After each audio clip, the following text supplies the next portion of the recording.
Hello বন্ধুরা, Howrah two আমতা রোডের সরপদা নামক গ্রামে আমার বাড়ি। চলে এসেছি তোমাদের একটা নতুন একটা মন্দির দেখাবো বলে, বা মন্দির সম্পর্কে একটু আলোচনা করবো বলে।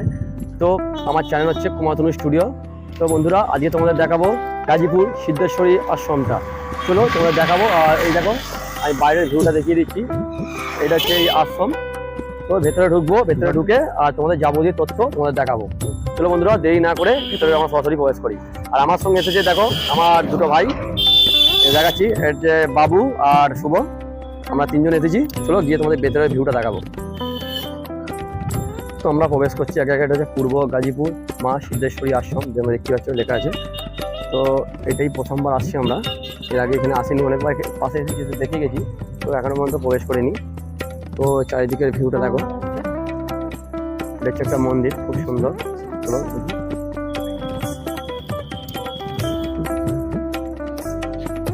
কি ঠাকুর আছে দাদা এখানে?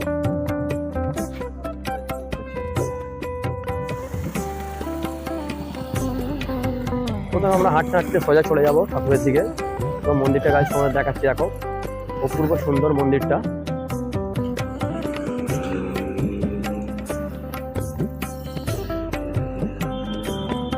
আস্তে আস্তে মন্দিরের দিকে আমরা প্রবেশ করছি। এখানে মা কালী মায়ের মন্দির। তো জুতোটা খুলে আমি প্রবেশ করছি। ঠাকুরটা দেখাবো তোমাদের গাইস, দেখো মা সিদ্ধেশ্বরী মায়ের মন্দির।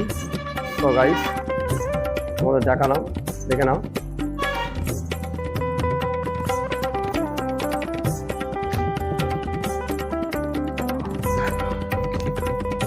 মন্দিরের ভিউটা আমি তোমাদের দেখাচ্ছি,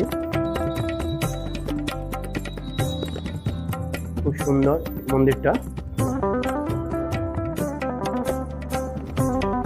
এটা হচ্ছে মন্দির, হচ্ছে পিছন দিকের সাইড।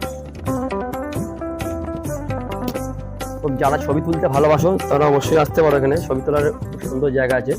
এটা হচ্ছে মন্দিরের পিছন দিকটা। টোটাল মন্দিরটা পাঁচিল দিয়ে ঘেরা। তো এই দিকটা সাইড পজিশনটা মন্দিরের।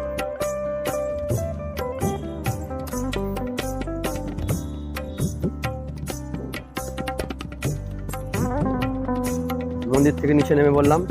তো এরকম এটা হচ্ছে মন্দিরের ধারে সাইড সিনগুলো।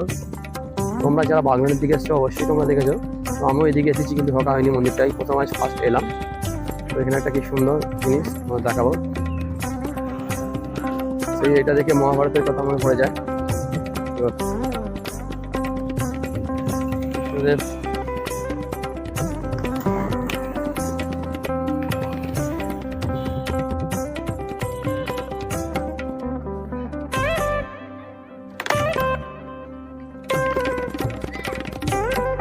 সে দেখে মহাভারতের কথা মনে পড়ে যায়, যেটা হচ্ছে শ্রীকৃষ্ণ যে রথটা টেনেছিল বা ভিতরে অর্জুন মধ্যে ছিল, সেই দৃশ্যটা এটা তৈরি করেছে। খুবই ভালো লাগছে।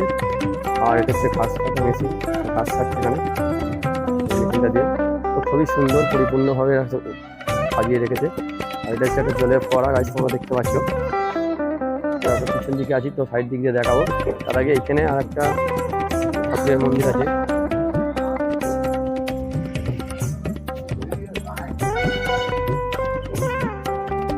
সুন্দর একটা, আর এই দিকটা ছোট পার্ক টাইপের আছে, যেগুলো বাচ্চারা আছে এখানে ঘোরাঘুরি করে, স্লিপিং আছে, স্লিপ হয়।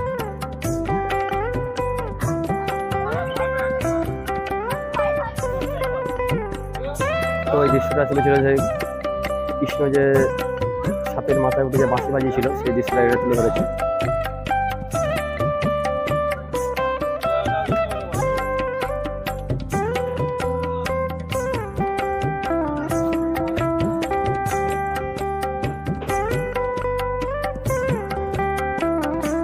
এখানে আর একটা মন্দির আছে, এটা হচ্ছে শনি মহারাজ।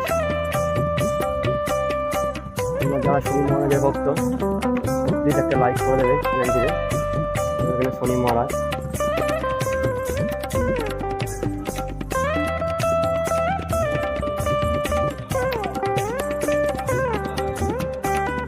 তো মন্দিরের ভিউটা খুবই সুন্দর।